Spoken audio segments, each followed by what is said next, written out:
satu quotes ya atau kalam hikmah dari Kiai Haji Syukri Zarkasi. Beliau berkata, andaikan saya ini punya murid cuma satu, saya akan ajarkan. Nah, andaikan ya suatu saat saya tidak punya murid, maka saya akan mengajarkan umat ini dengan tulisan-tulisan saya. Artinya apa? Artinya tidak ada alasan bagi seorang pendakwah sekarang harus naik mimbar dan lain sebagainya. Ya, tapi perlu juga atau bahkan sangat penting dia itu berdakwah dengan tulisannya. Karena tadi yang sudah kita bahas di awal, tulisan tersebut akan bisa menolong dia di hadapan Allah Subhanahu wa taala. Karena yang dimaksud dengan ilmu yang bermanfaat adalah sebuah peninggalan karya tulis yang akan dibahas, begitu juga yang dipelajari oleh generasi-generasi berikutnya. Nah, wallahu a'lam.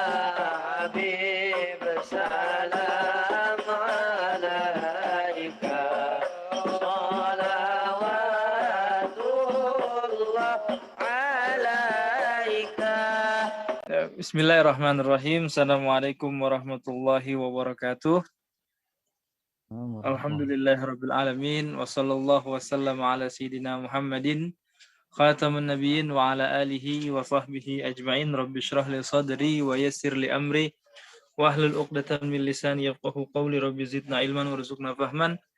Subhanaka la ilma lana illa ma 'allamtana innaka antal alimul hakim wa tub 'alaina innaka antat tawwabur rahim. Alhamdulillah, ya, para hadirin, begitu juga para hadirat yang hadir dalam kajian virtual ini. Dalam kajian kitab Manhajus Sawi, alhamdulillah kita sudah sampai pada bab yaitu fi fadli kitabatil ilmi wa ta'lif fihi. Nah, sekarang kita akan membahas tentang keutamaan menulis ilmu wa ta'lif dan mengarang, ya, mengarang sebuah kitab karya tulis. Ya, sebuah karya tulis. Langsung saja kita masuk di sini.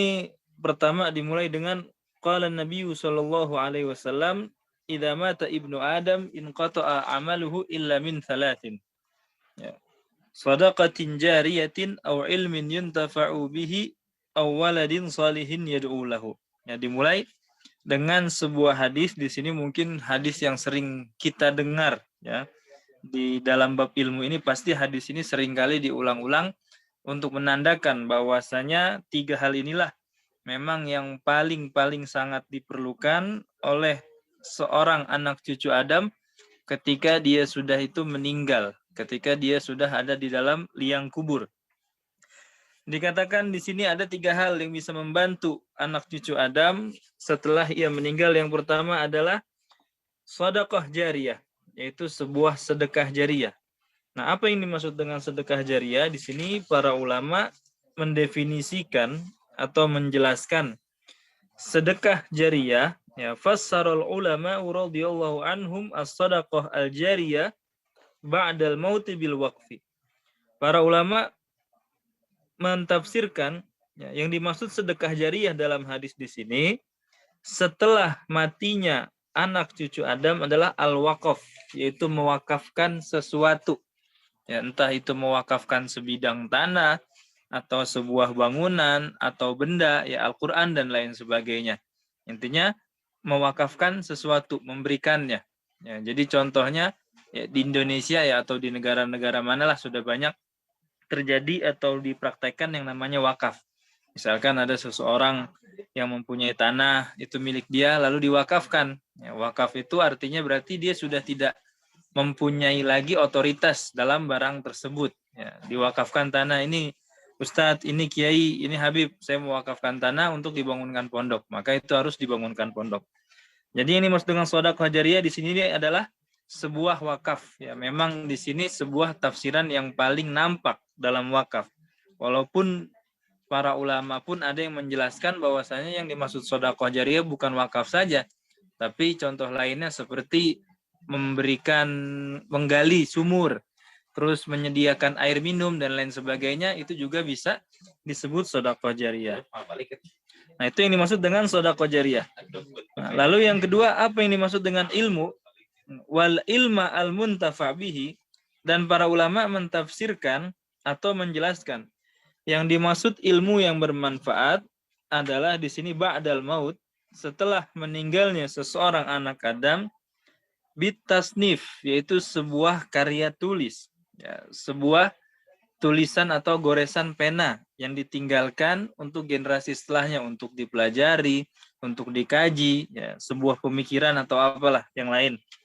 Wa ta'lim, dan begitu juga mengajarkan sesuatu, ya, wal ifta, dan berfatwa, memberikan keterangan hukum kepada seseorang yang bertanya sehingga orang yang bertanya tersebut mengamalkannya, ya, sehingga dia akan mendapatkan sedekah jariah tersebut.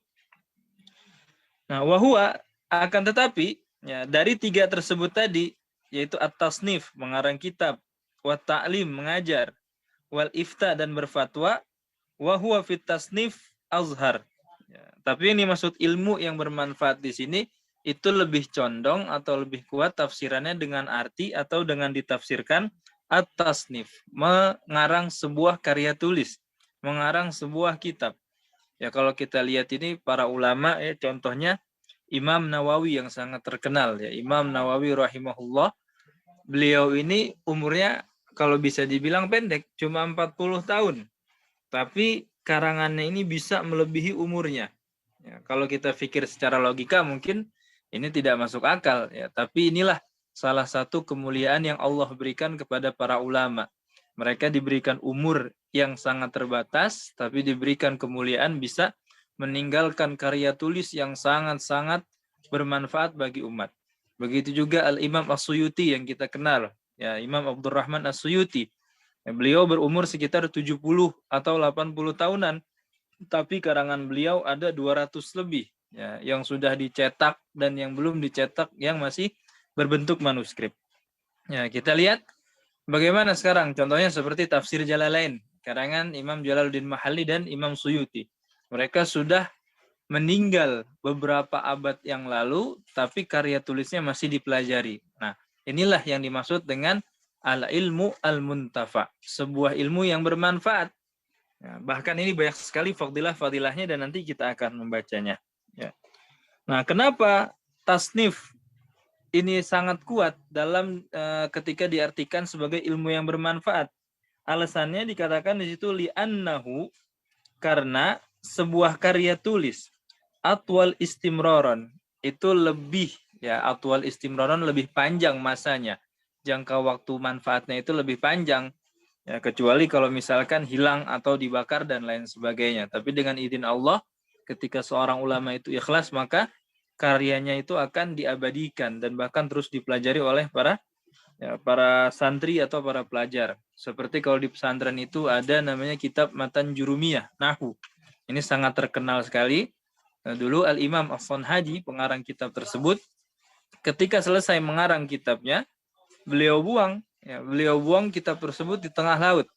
Lalu beliau mengatakan dalam dirinya, kalau saya ikhlas, ya, mengarang kitab ini, maka kitab ini tidak akan basah.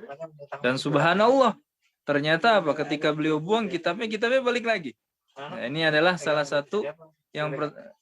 satu karomah yang dimiliki oleh para ulama dan juga salah satu keikhlasan yang mereka miliki.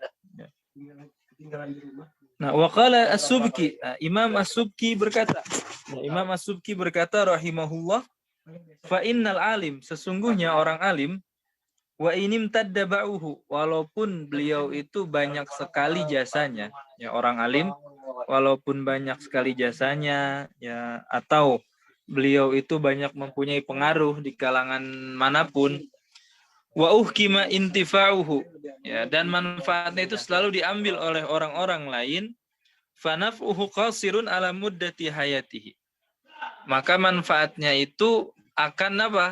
Akan hanya terbatas semasa dia hidup.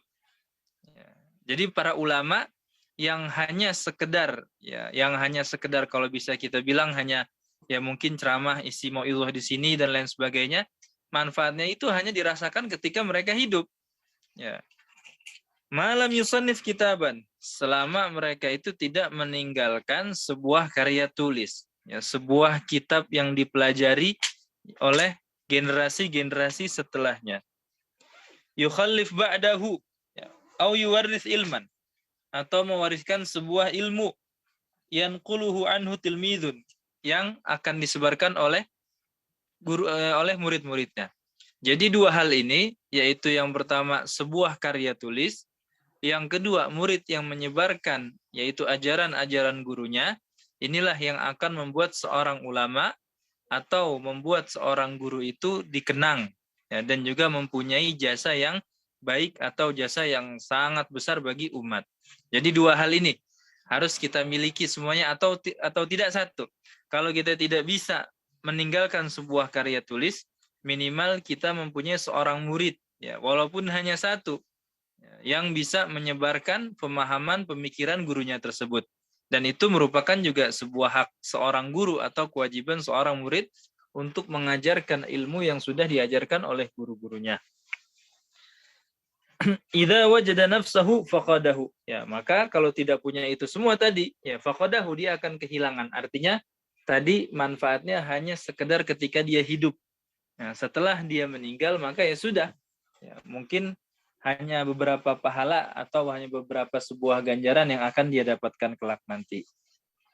Nah, Ruya anil Imam Asy-Syaikh Umar bin Abdurrahman Al-Attas, ya, diceritakan dan diriwayatkan dari Imam Umar bin Abdurrahman Al-Attas. Ya, beliau ini pengarang Rotib Atas yang mungkin sering kita baca, ya, yang sudah terkenal di seluruh seantero dunia ini. Bahwasanya suatu hari beliau ini dzukira indahu katratut tasnif. Ada seseorang yang datang kepada beliau, lalu orang tersebut bilang kepada Habib Umar ini, "Wahai Habib, gunanya kita ini menulis buku atau mengarang buku untuk apa? Ya, padahal kan di zaman ini sudah banyak." Ya. Faqala ba'du man hadar. Akhirnya sebagian yang hadir itu bertanya, "Innahu la hajata ila tasnif." Tidak ada perlunya atau tidak ada gunanya kita ini untuk mengarang sebuah kitab di hari ini, karena semua sudah terpenuhi, semua sudah terjawab masalahnya. Akhirnya faqala al-Habib Umar radhiyallahu anhu.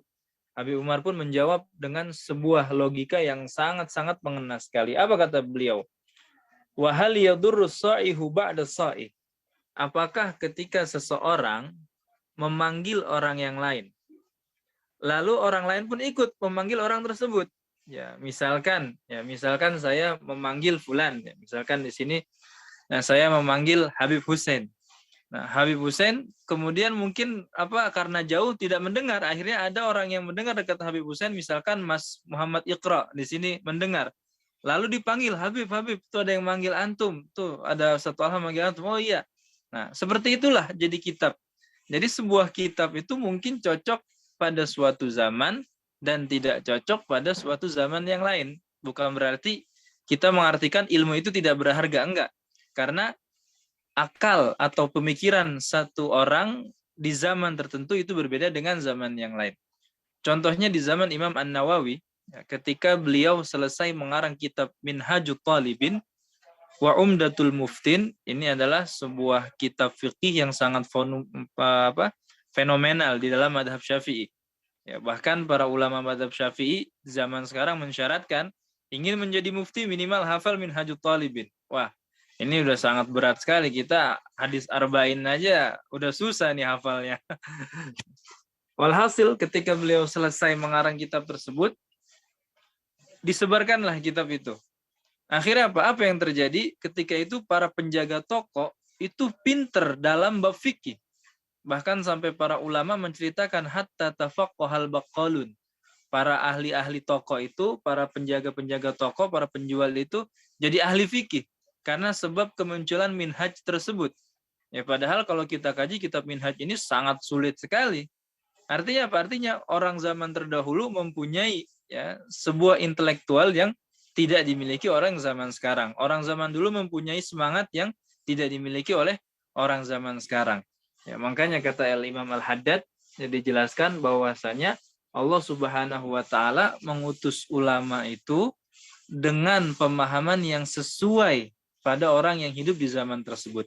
Ya, di zaman Imam Nawawi karena orangnya seperti ini maka diutuslah Imam Nawawi. Nah, di zaman sekarang kita ini, ya, yang dimana kita sudah, ya, mungkin lalai atau sibuk dengan urusan dunia, akhirnya kita pun, ya, lalai dengan ilmu, ya, maka Allah Subhanahu wa taala memberikan ulama yang dimana ilmunya mereka itu mudah kita pahami.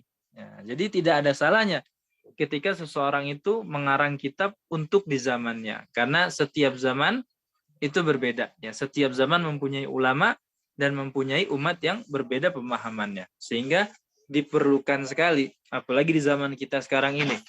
Ya, bahkan Imam Ghazali ini wafat sekitar tahun 500 Hijriah. Beliau bilang, di zaman sekarang ini para penuntut ilmu itu sudah males. Ya, ini Imam Ghazali yang bilang di zamannya, ya, tahun 500 Hijriah. Makanya dibuatlah yang namanya Mukhtasar, yaitu sebuah kitab yang sangat ringkas, yang mudah dihafal oleh para penuntut ilmu. Itu di zaman Imam Ghazali, sekitar yang mungkin 10 atau 11 abad yang lalu. Nah, bagaimana di zaman kita sekarang ini? Mungkin ringkasan itu bisa diringkas lagi, agar mudah dihafal ya, saking berbedanya. Itu di zaman Imam Ghazali, apalagi di zaman kita. Ya, jadi sangat perlu sekali, ya, intinya bagi yang mungkin di sini ada yang produktif dalam menulis, maka teruslah menulis, karena kelak suatu tulisan itu akan bisa menolong kita. Ya, saya ingat sekali pesan guru saya Abu Al Habib Abdullah bin Muhammad Bahrun, ketika kita sudah lulus, beliau selalu bilang kepada kita murid-muridnya, uktub syai'an yunqidhuka amamallah. Ya, wahai anak-anakku, tulislah sesuatu yang kelak akan menolong kalian di hari akhirat nanti. Ya, karena dalam syair dikatakan ma hufidha farra, apa yang kita hafal itu pasti akan hilang, tapi ma kutiba qarra, apa yang kita tulis itu akan menetap. Ya, contohnya ya kitab-kitab yang sering kita pelajari aja. Ya, begitu juga contohnya seperti Safinatun Najah yang sering kita pelajari dalam fikih, kitab apalagi kitab Nihayatuz Zain karangan Syekh Nawawi Al-Bantani. Beliau sudah ada di dalam liang kubur. Ya, tapi lihat bagaimana karya mereka ini memenuhi dan dipelajari oleh para thalibul ilm di berbagai macam negara. Ya, maka dari itu kita harus memperhatikan yang namanya hal seperti ini, karena menulis ini sebuah ya mungkin di sini mungkin ya Pak Ustaz Habib Hausen atau Mas Iqra di sini mempunyai keahlian dalam menulis ya, bahkan saya mungkin harus belajar ini kepada PCI NU Jerman, karena memang dari dulu juga NU ini terkenal sekali dengan literasinya ya. Jadi itu sangat penting sekali dan kita tidak boleh tinggalkan ya. Bahkan di sini Imam Abdullah Al-Haddad seperti yang tadi saya katakan, qala sayyidina Imam Abdullah bin Alwi Al-Haddad radhiyallahu anhu, ya innallaha yuntiqu ulama kulla zamanin bima yuwafiq ahlahu. Dalam kitab di situ dikatakan bahwasanya Allah Subhanahu wa taala akan memberikan pemahaman kepada seorang ulama sesuai dengan apa itu? Dengan bima yuwafiq ahlahu. Dengan akal pikiran pemahaman orang yang hidup di zaman tersebut. Nah, wattasanif tabluk al-amakin al-ba'idah. Ya, karena kelak nanti kitab-kitab itu ya akan sampai kepada tempat-tempat yang jauh. Artinya apa? Artinya apapun yang kita karang, suatu saat karangan itu akan sampai. Entah misalkan kita mengarang di Indonesia, ya mungkin itu nanti akan sampai ke negara-negara yang lain. Ya, contohnya ya karangan Hasyiah Turmusi, salah satu hasyiah dalam kitab fikih, karangan Syekh Turmusi, salah satu ulama Indonesia, mungkin kita sudah kenal. Nah, beliau mengarang kitab itu di Mekah, tapi ternyata apa? Ternyata dipelajari di Rusia, dipelajari ya, di negara Eropa dipelajari, di Arab dipelajari, dan di negara-negara Islam yang lainnya.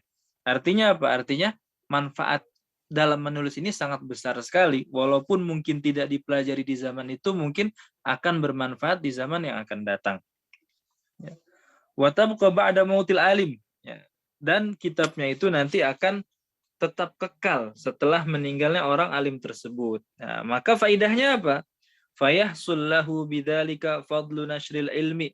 Nah, maka nanti orang yang menulis tersebut akan mendapatkan keutamaan nashrul ilmi. Ya, mereka sudah meninggal tapi masih mendapatkan transfer pahala. Ini kan yang enak. Ya, orang nggak kerja tapi mendapatkan gaji. Begitu juga sudah meninggal tapi tetap mendapatkan pahala. Karena apa? Karena sebab karya tulisnya yang dipelajari oleh orang-orang.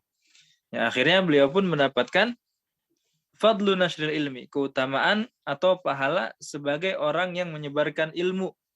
Begitu juga wa yuktabu mualliman da'iyan. Nah, dia ini akan digolongkan sebagai muallim, pengajar. Ya, padahal tidak mengajar jasadnya, tapi dikategorikan sebagai orang yang pengajar. Kenapa? karena karya tulisnya tadi dipelajari, ya dikaji, diteliti dan lain sebagainya. Da'iyan ilallah, begitu juga dianggap sebagai orang yang mengajak kepada jalan Allah fi qabrihi, walaupun di dalam kuburnya. Ya, kama qala sallallahu alaihi wasallam, seperti yang disabdakan oleh Rasulullah, man an'asha lisanahu haqqan. Jadi barang siapa yang lisannya itu mengucapkan sebuah kebenaran, ya menjelaskan syariat Allah, menjelaskan hukum Allah, yu'malu bihi, dan diamalkan min ba'dihi, setelah atau diamalkan oleh orang-orang yang setelahnya. Ujriya alaihi ajruhu, maka dia akan mendapatkan pahala orang yang menjalankannya. Ya, kita mengajarkan sholat kepada fulan. Akhirnya setelah kita mengajarkan sholat, dia ini sholatnya rajin. Ya, lalu sholatnya tambah benar, semangat ibadahnya pun tambah naik. Maka kita akan mendapatkan pahala seperti apa yang dia dapatkan. Nah, itulah untungnya seseorang yang mengajarkan kebaikan kepada orang lain. Ujri alaihi ajruhu ila yaumil qiyamah. Dia akan mendapatkan pahalanya sampai hari kiamat. Ya, maka dikatakan di sini oleh Imam An-Nawawi, qala al-Imam An-Nawawi rahimahullah, yang tadi sudah kita sebutkan, Imam Nawawi berkata, wa yanbaghi an ya'taniya bitasnif idza ta'ahala lahu. Ya, bagi seseorang yang sudah mempunyai kemampuan menulis, ya skill menulis, skill literasi dan lain sebagainya, maka alangkah baiknya dia meluangkan waktunya itu untuk menulis. Ya, karena apa? Dikatakan di sini karena menulis itu mempunyai beberapa faidah, mempunyai beberapa keuntungan, di antaranya yattali ala haqaiqil ilmi. Dia akan mengetahui hakikat ilmu tersebut. Biasanya kan kita itu kalau menulis apa? Ini udah benar atau belum ya? Ini udah pas atau belum? Nah, itu yang akan kita dapatkan. Lalu ya yang selanjutnya wadaqaiqihi, dia akan juga menjadi orang yang dakik, orang yang sangat teliti. Ya. Lalu selanjutnya wa yuthbit ma'ahu, dan apa yang dia hafalkan, apa yang dia tulis itu akan selalu melekat di dalam sanubarinya. Jadi seperti yang dikatakan Imam Ghazali, al-ilmu fis sudur la fis sutur. Ilmu itu berada di hati seseorang tapi bukan berada di kertas lembaran.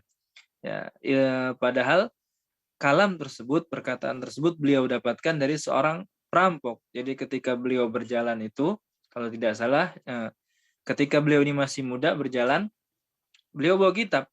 Ya, beliau bawa kitab, lalu kitabnya itu dicuri oleh seorang perampok. Beliau pun kesal, wahai seorang perampok, tolong kembalikan kitab saya. Saya ini pengen belajar. Kalau kitabnya nggak ada, gimana saya mau belajar? Akhirnya perampok itu pun bilang, ya wahai anak muda, al ilmu fis sudur la fis sutur. Ilmu itu berada di hati kamu, ilmu itu berada di kepala kamu, bukan berada di lembaran ini. Akhirnya akhirnya perkataan itu pun terngiang selalu di dalam benaknya Imam Ghazali. Akhirnya beliau pun pulang kembali ke rumahnya dan menghafalkan semua kitab-kitab yang beliau beli. Wah, ini sungguh sangat amazing sekali. Ya. Li'annahu yatarruhu ila kathratit taftish. Karena begitu juga ketika seseorang menulis, mau tidak mau dia akan selalu mengeceknya.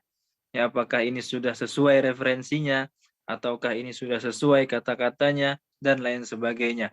Ya, artinya, menulis itu mengajarkan seseorang kepada ketelitian.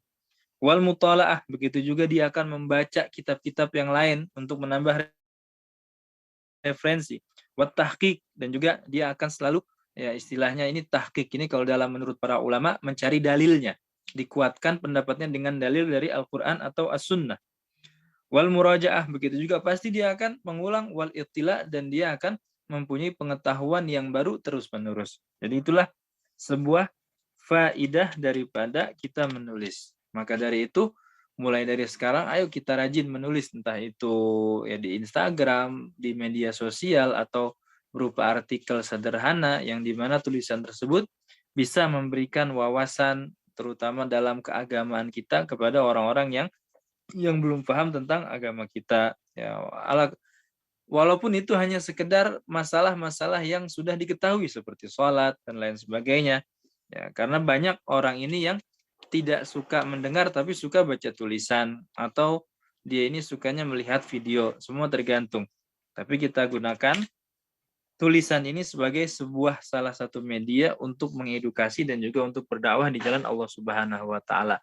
Maka saya ingat banget salah satu quotes ya atau kalam hikmah dari Kiai Haji Syukri Zarkasi. Beliau berkata, andaikan saya ini punya murid cuma satu, saya akan ajarkan. Nah, andaikan ya suatu saat saya tidak punya murid, maka saya akan mengajarkan umat ini dengan tulisan-tulisan saya. Artinya apa? Artinya tidak ada alasan bagi seorang pendakwah sekarang harus naik mimbar dan lain sebagainya. Ya, tapi perlu juga atau bahkan sangat penting dia itu berdakwah dengan tulisannya. Karena tadi yang sudah kita bahas di awal, tulisan tersebut akan bisa menolong dia di hadapan Allah Subhanahu wa taala. Karena yang dimaksud dengan ilmu yang bermanfaat adalah sebuah peninggalan karya tulis yang akan dibahas, begitu juga yang dipelajari oleh generasi-generasi berikutnya. Nah, wallahu a'lam.